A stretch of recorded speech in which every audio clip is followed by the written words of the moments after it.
नमस्कार मित्रांनो, आजच्या कथेचं नाव आहे पुण्यातील एका हॉस्टेलमधील एक भयंकर कहाणी.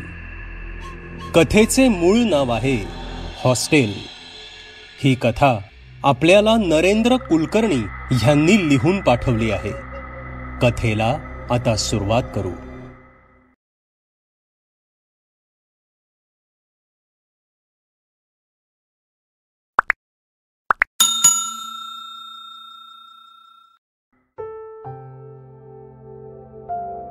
आसरा पुण्यातील एक मुलींचं वसतिगृह. पण इथली फी इतकी जास्त होती की फक्त नोकरी करणाऱ्या किंवा श्रीमंत घरच्या मुली इथे राहू शकत होत्या.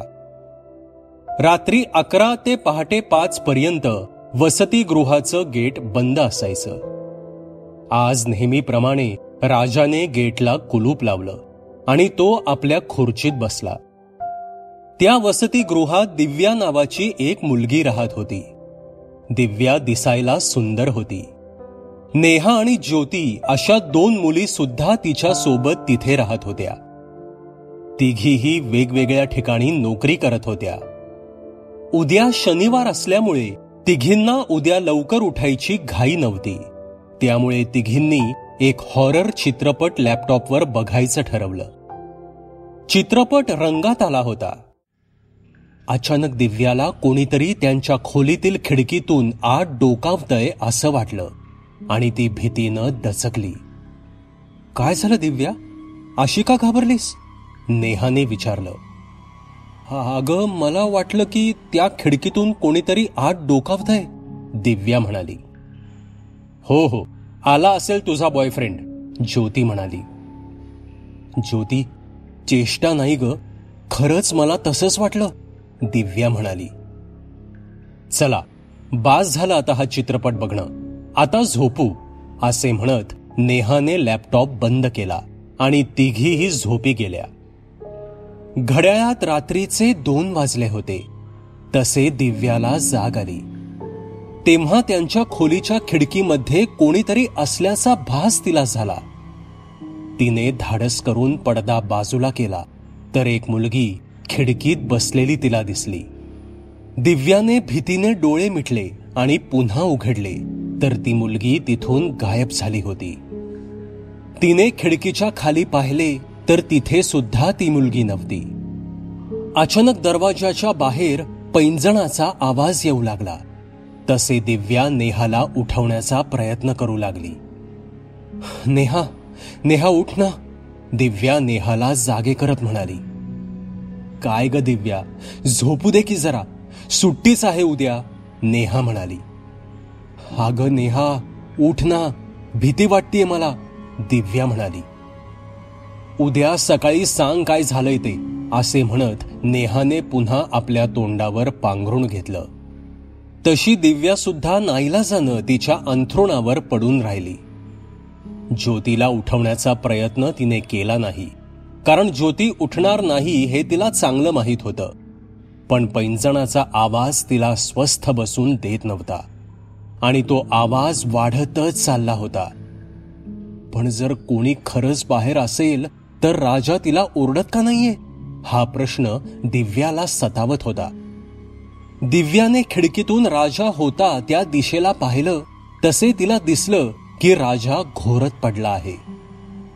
ती खिडकी बंद करणार इतक्यात एक मुलगी बाहेर फिरताना तिला दिसली. तिने काळी जीन्स आणि काळा शर्ट घातला होता. केस मोकळे असल्यामुळे चेहऱ्यावर आले होते. डोळे लाल भडक होते.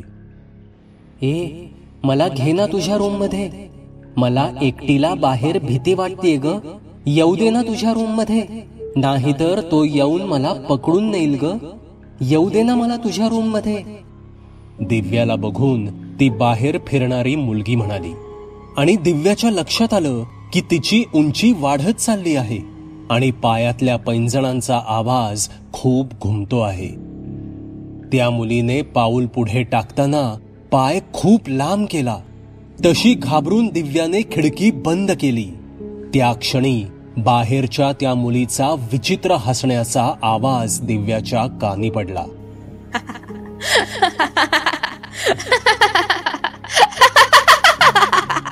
दिव्याने आत खोलीत नजर फिरवली आणि ती बघते तर ती बाहेरची मुलगी तिच्या अंथरुणावर झोपली होती. तसे दिव्या जोरात किंचाळली. तसे नेहा आणि ज्योती उठून बसल्या आणि नेहाने खोलीतील लाईट लावले. काय ग दिव्या, काय झालं? ज्योतीनं विचारलं. ते तिकडे माझ्या बेडवर दुसरंच कोणीतरी झोपलं असल्याचं मला दिसलं, दिव्या म्हणाली. अगं काही काय, कुठं कोण आहे? रिकामाच तर आहे बेड, ज्योती म्हणाली. तसे दिव्याने पुन्हा बेडकडे पाहिले तर खरंच बेड रिकामाच होता. मग मी पाहिलेली मुलगी? दिव्या मनात विचार करत होती. इतक्यात बाहेरून रेक्टर पाटील मॅडमचा आवाज आला. ए, काय गप्पा चालल्यात इतक्या रात्रीच्या? लाईट बंद करून झोपा लवकर. रेक्टर मॅडमच्या या वाक्यानंतर ज्योतीने लाईट बंद केला. पण रेक्टर मॅडमच्या आवाजानंतर कोणीतरी गुरगुरत असल्याचा भास दिव्याला झाला. तसे भीतीने तिने डोळे मिटले आणि काहीच वेळात तिला झोप लागली. सकाळी दिव्या उठली तेव्हा चांगलंच उजाडलं होतं. दिव्या, काय झालं होतं ग रात्री? नेहाने विचारलं. अगं, काल रात्री मला आपल्या रूम बाहेर कोणीतरी मुलगी दिसली, दिव्या म्हणाली. अगं काहीही काय, रात्री 11 नंतर कुठलीच मुलगी आपल्या खोलीतून बाहेर पडत नाही, आणि पडलीच तर त्या रेक्टर पाटील मॅडम तिला फाडून खातील ना. मग तुला कसं कोण दिसेल? नेहा म्हणाली. अगं पण ती मुलगी आपल्या हॉस्टेलमधील नव्हतीच. आपल्या हॉस्टेलवर मी तिला कधीच आधी पाहिलं नाहीये, दिव्या म्हणाली. अगं पण मग राजा अशा अनोळखी मुलीला आत कसा सोडेल, आणि ते सुद्धा इतक्या रात्री? नेहा म्हणाली. अगं तोच विचार मी करतीये, दिव्या विचार करत म्हणाली. तो दिवस सुट्टीचा होता. सुट्टी असल्यामुळे त्या तिघी शॉपिंग करण्यासाठी बाहेर पडल्या.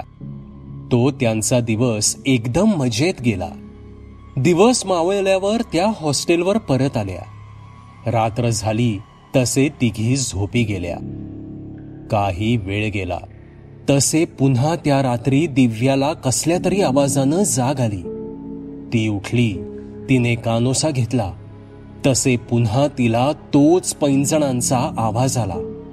तशी ती उठून बसली आणि तिने घाबरून कानावर हात ठेवले. काही वेळाने स्वतःला सावरून तिने खिडकीतून बाहेर बघितले तर तीच कालच्या रात्री दिसलेली मुलगी पुन्हा बाहेर फिरत असलेली तिला नजरेस पडली. अचानक त्या मुलीने दिव्याकडे बघितलं आणि तिला बाहेर यायचा इशारा केला. ए, बाहेर ये ना तू, मला एकटीला भीती वाटतेय, नाहीतर मला तरी आत येऊ दे, ती मुलगी उद्गारली. पण आहेस कोण तू? आणि तू तुझ्या रूम मध्ये जाऊन झोपायचं सोडून इथे अशी का फिरतेस? दिव्यानं त्या मुलीला विचारलं. ही रूम माझीच आहे, मला घे ना आत, ती मुलगी उद्गारली. नाही, ह्या रूम मध्ये आम्ही तिघी राहतो, दिव्या म्हणाली. हो, आणि मी चौथी, घे ना आत मला, असे म्हणत ती मुलगी रडू लागली. त्या मुलीकडे दुर्लक्ष करत दिव्या पुन्हा तिच्या अंथरुणावर आली आणि झोपायला लागली. तेवढ्यात पुन्हा तीच बाहेर फिरणारी मुलगी दिव्याच्या अंथरुणा शेजारी येऊन झोपली असल्याचं तिला दिसलं. ती मुलगी दिव्याकडे पाहून हसू लागली. तशी दिव्या घाबरली. हा माझाच भास आहे, असे स्वतःशी म्हणत तिने डोक्यावरून पांघरूण घेतलं आणि ती झोपायचा प्रयत्न करू लागली. काहीच वेळा तिला झोप लागली. दुसऱ्या दिवशी तिला कामावर जायचं होतं. सकाळी उठल्या उठल्या तिने घडलेला सर्व प्रकार नेहाला आणि ज्योतीला सांगितला. तिचे बोलणे ऐकून ज्योतीला हसू आलं. दिव्या, आज रात्री तुला पुन्हा असं काही दिसलं तर मला उठव, मला पण बघायची आहे ती मुलगी, ज्योती म्हणाली. नको, त्यापेक्षा असं काही व्हायलाच नको, मला खूप भीती वाटतेय, दिव्या म्हणाली. आपण एक काम करू, दिव्याचा बेड बदलून बघूया.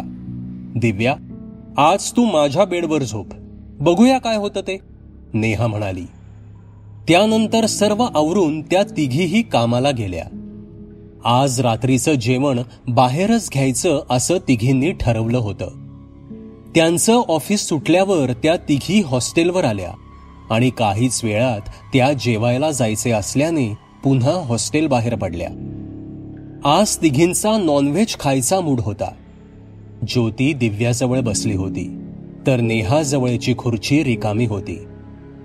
गप्पा गोष्टी करत त्यांचं जेवण सुरू होतं. तसे नेहा शेजारी असलेल्या त्या रिकाम्या खुर्चीत अचानक दिव्याला ती मुलगी बसलेली दिसली. ती मुलगी आधाशासारखी खात असताना तिच्याकडे बघत होती.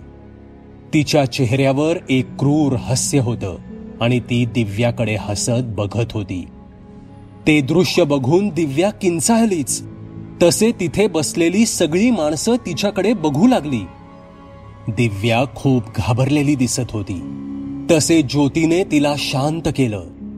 कसे तरी जेवण उरकून तिघी आपल्या रूमवर आल्या. अगं काय दिव्या, काय होतंय तुला आजकाल? डोक्यावर परिणाम झालाय का काय? किती मोठ्यांदा ओरडलीस तू? ज्योती दिव्यावर ओरडलीच.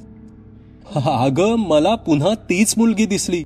नेहाच्या बाजूच्या खुर्चीवरती बसली होती. दिव्या घाबरून म्हणाली. काही पण काय बडबडतीयस दिव्या? मला कशी दिसली नाही मग ती मुलगी? उगाच मला पण घाबरवू नकोस आता तू. नेहा दिव्यावर ओरडलीच. अगं मी खोटं बोलत नाहीये, खरंच ती तुझ्या बाजूलाच बसली होती, दिव्या म्हणाली. दिव्या, मला वाटतं तू डॉक्टरांकडे जाऊनच ये. परिणाम झालाय तुझ्या डोक्यावर, ज्योती म्हणाली.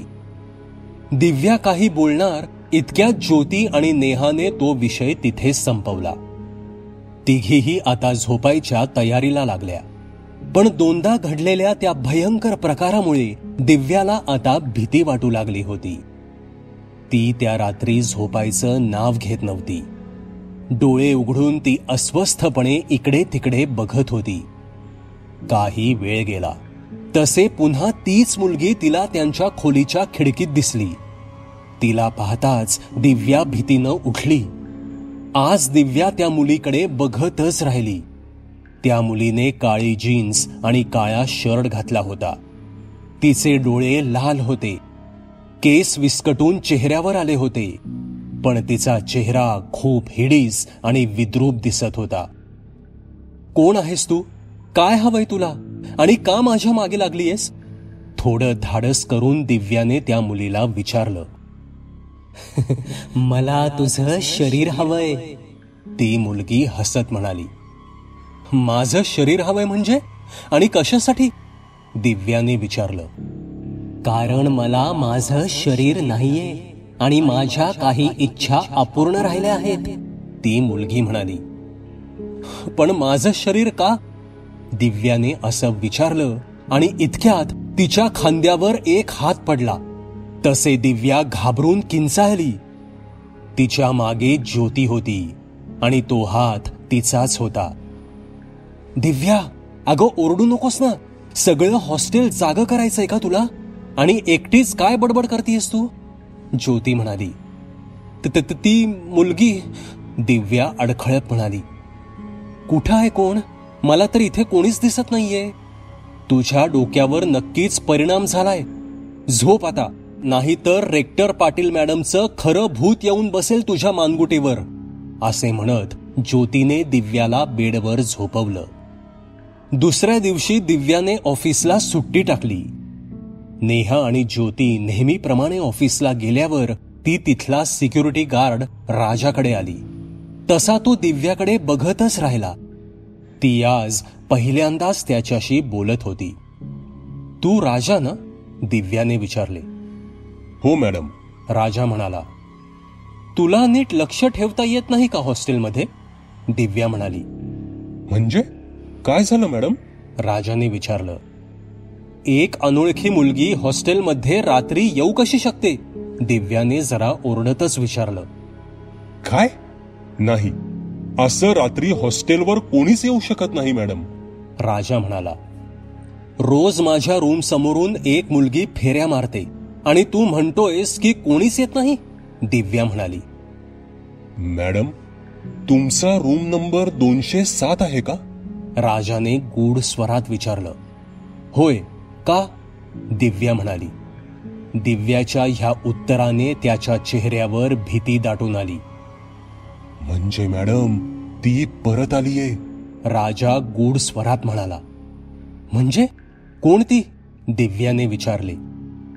मॅडम, एक सांगू, तुम्ही हे हॉस्टेल लवकरात लवकर सोडून जावा. राजा म्हणाला. सोडून जाऊ? पण का? दिव्याने विचारले. मॅडम, ती जिवंत सोडणार नाही तुम्हाला. राजा म्हणाला. काय? कोण ती? आणि माझ्याशी काय वैर आहे तिचं? दिव्याने विचारलं. ती एक आत्मा आहे मॅडम. राजा गूढ स्वरात म्हणाला. काय? आत्मा? काहीही काय बडबडतोयस? दिव्या म्हणाली. मी खरं सांगतोय मॅडम, ती एक अतृप्त आत्मा आहे. त्या खोलीत येणाऱ्या प्रत्येक मुलीला ती त्रास देते. कोणीही राहत नाही त्या खोलीत. राजा म्हणाला. असं असेल तर मग ज्योती आणि नेहा कशा राहतात त्या खोलीत? त्यांना का त्रास होत नाही? का ती मुलगी त्यांना दिसत नाही? दिव्याने विचारले. कारण त्या दोघी आधीपासूनच तिथं राहत होत्या. त्या दोघी असतानाच त्या मुलीचा मृत्यू झालाय. राजा म्हणाला. म्हणजे त्या दोघींना हे जे काही घडत आहे ते सगळं माहीत आहे? दिव्याने विचारलं. हो मॅडम, नक्कीच. राजा म्हणाला. त्यांचे बोलणे संपताच दिव्या तिथून निघून गेली. तसे राजाच्या चेहऱ्यावर एक गूढ हसू पसरलं. त्या संध्याकाळी दिव्या, ज्योती आणि नेहा पुन्हा जेवायला बाहेर पडल्या. त्यांनी एका रेस्टॉरंटमध्ये चायनीजची ऑर्डर दिली. जेवण यायला थोडा वेळ होता. तसे दिव्या बोलू लागली. ज्योती, मी इथे यायच्या आधी तुमच्या सोबत कोण राहायचं ग? दिव्याने विचारलं. काय ग, असं आज अचानक काय हे? ज्योतीनं विचारलं. अगं, असं सहज विचारतीये, सांग ना, दिव्या म्हणाली. अश्विनी नावाची एक मुलगी होती. खूप वाईट सालीची होती ती, ज्योती म्हणाली. मग आता कुठे असते ती? दिव्याने विचारलं. ती ती ती ती ज्योती बोलताना अडखळत होती. अगं सांग ना, दिव्या म्हणाली. तिने आपल्या हॉस्टेलच्या टेरेसवरून उडी मारून आत्महत्या केली, ज्योती म्हणाली. काय? पण का? दिव्याने विचारलं. कारण लग्नाच्या आधीच ती प्रेग्नंट होती, ज्योती म्हणाली. म्हणजे तिला बॉयफ्रेंड होता? दिव्याने विचारलं. अगं, मीच कितीतरी मुलांसोबत पाहिलं होतं तिला, ज्योती म्हणाली. पण आज अचानक असं का विचारलंस याबद्दल? नेहाने विचारलं. कारण मी सांगितलं ना, मला दररोज रात्री एक मुलगी आपल्या रूमच्या बाहेर फिरताना दिसते आणि त्याचा जाब विचारायला मी आज आपल्या सिक्युरिटी गार्ड राजाकडे गेले होते. त्याने मला फक्त इतकंच सांगितलं की जी मुलगी मला रात्री दिसते ती ह्याच खोलीत तुमच्याच बरोबर राहत असलेल्या मुलीचा आत्मा आहे. आणि ह्याच्याबद्दल जर अजून काही माहिती हवी असेल तर त्यानं सगळं तुम्हाला विचारायला सांगितलं, दिव्या म्हणाली. चल, काही पण सांगतोय तो राजा, आणि तू त्याच्यावर विश्वास ठेवायला लागलीस? ह्या आधुनिक जगात आत्मा, भूत, पिशाच असं काहीही नसतं, ज्योती म्हणाली. काहीच वेळात त्यांचं जेवण उरकलं. तसे तिघीही त्या रेस्टॉरंटमधून बाहेर पडल्या आणि पुन्हा हॉस्टेलवर जायला निघाल्या. काहीच वेळात त्या आपल्या रूमवर आल्या. काही वेळ गेला तसे ज्योती झोपून गेली आणि नेहा आणि दिव्या बोलू लागल्या. दिव्या, तुला खरंच ती मुलगी दिसते का ग? आणि आपल्या रूमच्या बाहेर? नेहाने विचारलं. मग मी काय वेडी आहे का इतकी घाबरायला? दिव्या म्हणाली. ठीक आहे, आज मी पण जागते तुझ्यासोबत, बघू काय आहे नक्की हा सगळा प्रकार, नेहा म्हणाली. आणि ती मोबाईलवर गाणी ऐकू लागली. काही वेळ गेला. रात्रीचे 12 वाजत आले होते. तसे अचानक तोच पैंजणाचा आवाज येऊ लागला. ह्या वेळेस तो नेहाला सुद्धा आला. तशा दोघीही घाबरल्या. त्यांनी खिडकीतून बाहेर बघितलं तसे त्यांना दिसलं की तीच मुलगी नेहाकडे बघून बिभत्सपणे हसत होती. मी आले आहे, मी परत आले आहे, मी माझ्या खुनाचा बदला घ्यायला आले आहे. तिचे बोलणे ऐकताच दिव्या चमकली. नाही अश्विनी, ह्यात माझी काहीही चूक नाहीये. मी नको नको म्हणत होते, पण त्यांनी ऐकलं नाही माझं काही. नेहा घाबरून म्हणाली. म्हणूनच तू जिवंत आहेस, नाहीतर मी तुला कधीच माझी शिकार केलं असतं. असे म्हणत हसत तिने आपले हात लांब केले आणि खिडकीतून हात आत घालून तिने नेहाचे केस पकडले. अश्विनी, मला माफ कर, चूक झाली माझी, नेहा म्हणाली. आता मला मुक्ती हवी आहे, अश्विनी म्हणजेच ती मुलगी म्हणाली. हो, मी काय मदत करू सांग, नेहा म्हणाली.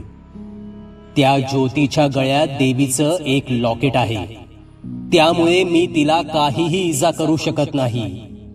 तू तिच्या गळ्यातून ते लॉकेट दूर कर. असे म्हणत अश्विनी एकदम गायब झाली. पण जाता जाता तिच्यापासून वाचण्याचा मार्ग सांगून ती गेली. अश्विनीचे बोलणे ऐकून आता नेहाने सुद्धा देवीचं लॉकेट घालायला सुरुवात केली. इकडे दिव्याला आश्चर्य वाटत होतं की अश्विनी असं का बोलली. जर तिने आत्महत्या केली होती तर तिला आता कोणाचा सूड घ्यायचा आहे आणि तिचा आत्मा अतृप्त का आहे, असा विचार करत असतानाच दिव्याला झोप लागली. ती रात्र सरली आणि दिवस उगावला आणि त्या दिवशी एक भयंकर घटना पेपरमध्ये आली. हॉस्टेलच्या रेक्टर पाटील मॅडमच्या खुनाची बातमी पेपरमध्ये आली होती. पोलिसांच्या तपासात असं आढळून आलं होतं की मान मुरगाळून त्यांना मारलं आहे. त्यांच्या अंगात रक्ताचा एक थेंब सुद्धा शिल्लक नव्हता. त्या बातमीनं नेहा आणि ज्योती घाबरल्या. ज्योती, हे नक्कीच अश्विनीचं काम आहे, नेहा म्हणाली. काय काय बोलतीयस तू? ती ह्या जगात तरी आहे का? मग जिवंत कशी होईल? ज्योती म्हणाली. ती मेली आहे, पण आत्म्याच्या रूपात अजून सुद्धा ती ह्या हॉस्टेलमध्ये वावरत आहे, नेहा म्हणाली. काही पण बोलू नकोस. आणि तुझा कधीपासून विश्वास बसायला लागला या सर्व गोष्टींवर? ज्योती म्हणाली. काल रात्री मी स्वतः माझ्या डोळ्यांनी बघितलंय सगळं. तिच्याशी बोलले देखील आहे. तुझ्या गळ्यात देवीचं लॉकेट आहे म्हणून तुला ती त्रास देऊ शकत नाही आणि म्हणूनच ती तुला दिसत सुद्धा नाही. म्हणूनच मी पण आता लॉकेट घातलंय, नेहा म्हणाली. मग आता काय काळजी आहे? ज्योती म्हणाली. हो, हे लॉकेट तर आहे, पण अमावस्येला काय होईल ह्याचा विचार केला आहेस का? नेहा म्हणाली. अरे हो, ह्याचा तर मी विचारच केला नाही, ज्योती म्हणाली. ह्या सगळ्याचा कायमचा बंदोबस्त करायला हवा.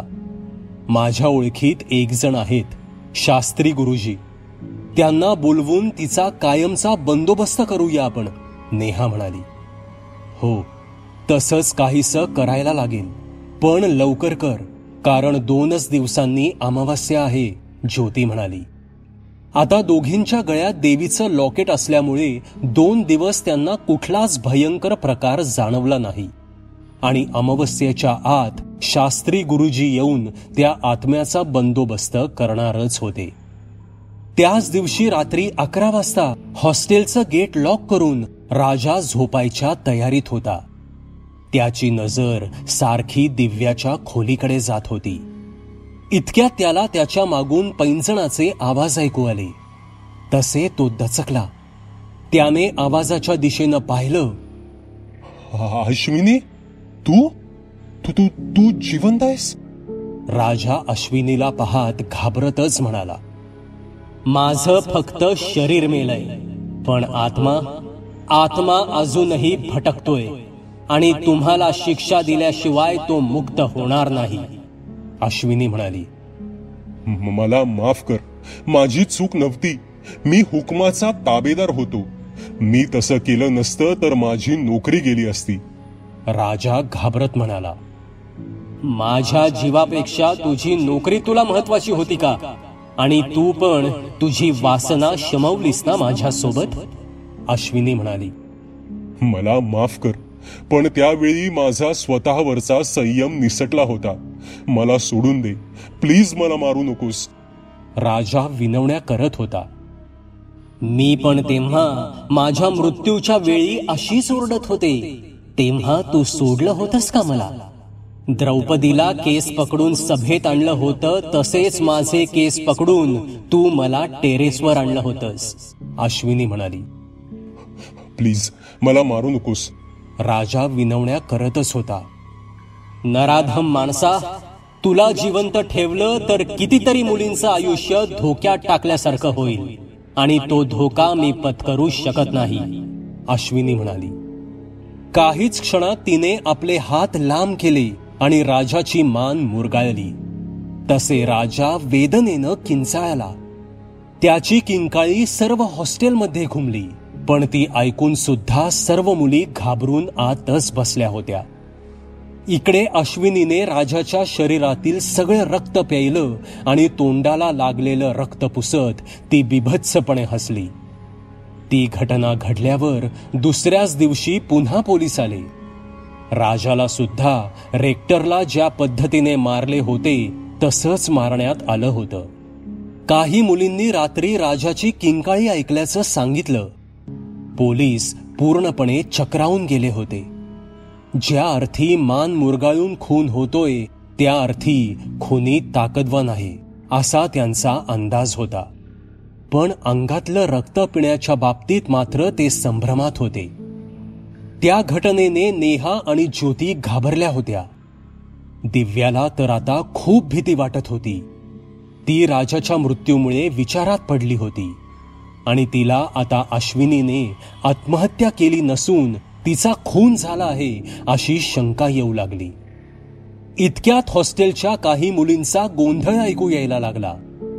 काय झालं हे पाहायला बाकीच्या मुली खाली आल्या आणि पाहतात तर हॉस्टेलच्या डॉक्टरांचा मृतदेह सुद्धा हॉस्टेलच्या आवारात पडला होता. त्यांच्या मृतदेहाची अवस्था सुद्धा राजाच्या मृतदेहासारखीच झाली होती. डॉक्टरांचा मृतदेह बघून नेहा अजून घाबरली आणि तिने शास्त्री गुरुजींना फोन केला. शास्त्री गुरुजींनी ते उद्यापर्यंत येणार असल्याचं तिला सांगितलं. पण आजची रात्र मात्र महत्वाची होती. त्या रात्री ज्योती आणि नेहा रात्रभर देवीचं लॉकेट हातात पकडून जाग्याच होत्या.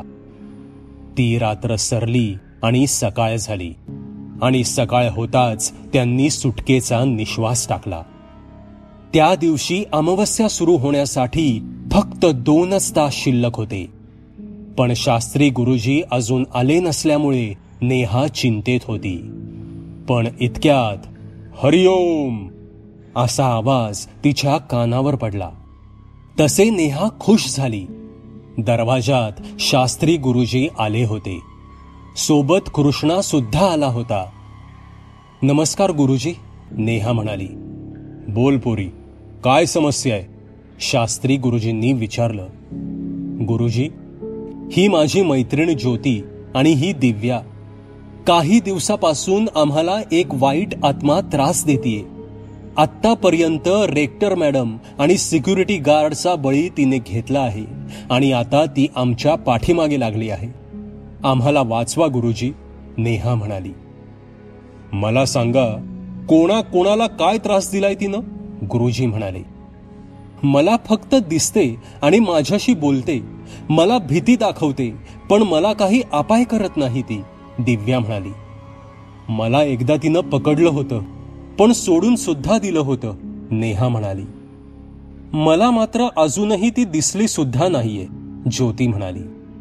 शास्त्री गुरुजींनी आपल्या झोळीतून एक लिंबू काढून कापलं आणि सर्व दिशेने अंगारा फुंकला, पण ते लिंबू काळं पडलं नाही. लिंबाचा रंग न बदलल्याने शास्त्री गुरुजी विचारात पडले. ज्या अर्थी लिंबाने आपला रंग बदलला नाही त्या अर्थी तो वाईट आत्मा इथे सध्या तरी नाही, पण त्याचे आवाहन करावे लागेल. ह्या हॉस्टेलच्या मालकांना बोलावून घ्या. त्यांच्या हस्ते पूजा घालावी लागेल. गुरुजींचे बोलणे ऐकून ज्योतीने लगेच हॉस्टेलच्या मालकांना फोन केला आणि सगळा प्रकार सांगितला. काही वेळातच मालक तिथे आले. शास्त्री गुरुजी ध्यान लावून बसले होते. त्यांनी काही वेळातच डोळे उघडले आणि आता बोलू लागले. मला खरं सांगा, काय झालंय नक्की? गुरुजी म्हणाले. गुरुजी, एका मुलीनं टेरेसवरून उडी मारून आत्महत्या केली होती आणि तिचाच आत्मा हॉस्टेलमध्ये वावरत आहे, ज्योती म्हणाली. का आत्महत्या केली होती तिनं? गुरुजींनी विचारलं. कारण लग्ना अगोदर ती प्रेग्नंट झाली होती, नेहा म्हणाली. इतक्यात एक आवाज तिथे घुमला. खोटं आहे हे सगळं. आणि एक पांढरी आकृती तिथे प्रकट झाली. अश्विनी, तू? ज्योती घाबरून उद्गारली. अश्विनीला बघून तिने आपल्या गळ्यातील देवीचं लॉकेट घट्ट पकडलं. हॉस्टेलचा मालक सुद्धा घाबरून जागीच उभा राहिला. तुम्ही माझ्यापासून काहीतरी लपवताय. खरं काय ते सांगा, नाहीतर देव सुद्धा तुम्हाला वाचवू शकणार नाही, गुरुजी म्हणाले. सांगते गुरुजी, सांगते. मी त्यावेळी हॉस्टेलमध्ये नवीन आले होते आणि ज्योती आणि अश्विनी ह्यांच्या सोबत रूमवर राहत होते. आमच्यात अश्विनी हुशार आणि देखणी होती आणि त्यामुळे हॉस्टेलच्या मालकाची नजर अश्विनीवर पडली आणि मालक पाघळला. आजवर हॉस्टेलवरच्या अनेक मुलींना त्यानं उपभोगले, पण इज्जत जायला नको म्हणून कोणीही तक्रार केली नाही. आणि ह्या कामात त्यांना ज्योती, रेक्टर मॅडम आणि राजा मदत करत होते. अश्विनी काही केल्या त्या गोष्टीला राजी होत नव्हती. पैसे, धमकी, भीती असे सगळे प्रकार झाले होते, पण अश्विनीवर काहीही परिणाम होत नव्हता. मग एक दिवस त्या चौघांनी मिळून कारस्थान रचलं. हॉस्टेलवरच्या सगळ्या मुलींच्या जेवणात झोपेचं औषध मिसळलं. माझं पोट दुखत असल्यामुळे मी त्या दिवशी जेवण केलं नव्हतं, पण हे कोणालाच माहीत नव्हतं. आणि इतक्यात रेक्टर मॅडमनी आमचा दरवाजा वाजवला. ते पाहून मी झोपेचं नाटक केलं. अश्विनीने दरवाजा उघडला आणि त्यांनी अश्विनीला बाहेर बोलावलं आणि टेरेसवर यायला सांगितलं, पण अश्विनीने नकार दिला. तसे रेक्टर मॅडमने तिचे हात पकडले आणि इतक्यात राजा तिथे आला. तशा रेक्टर मॅडम बाजूला झाल्या. आता राजाने अश्विनीच्या कानाखाली दिली आणि तिचे केस पकडून तिला फरफटत टेरेसवर आणलं. राजाच्या शक्तीपुढे अश्विनीचं काहीही चाललं नाही. टेरेसवर मालक तिची वाट बघत होते आणि आल्या आल्या त्यांनी अश्विनीवर अतिप्रसंग करून आपली भूक मिटवली. आणि त्यानंतर अर्धमेली झालेल्या अश्विनीवर राजा तुटून पडला आणि त्याने सुद्धा भूक मिटवली. अशा कितीतरी मुली ह्या दोघांनी उपभोगल्या होत्या.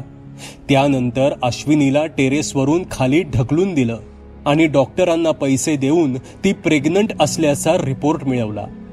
आणि पूर्ण हॉस्टेलमध्ये तिने आत्महत्या केल्याची बातमी पसरवली. आणि मला हे सगळं कोणाला सांगितलं तर जीवे मारण्याची धमकी दिली.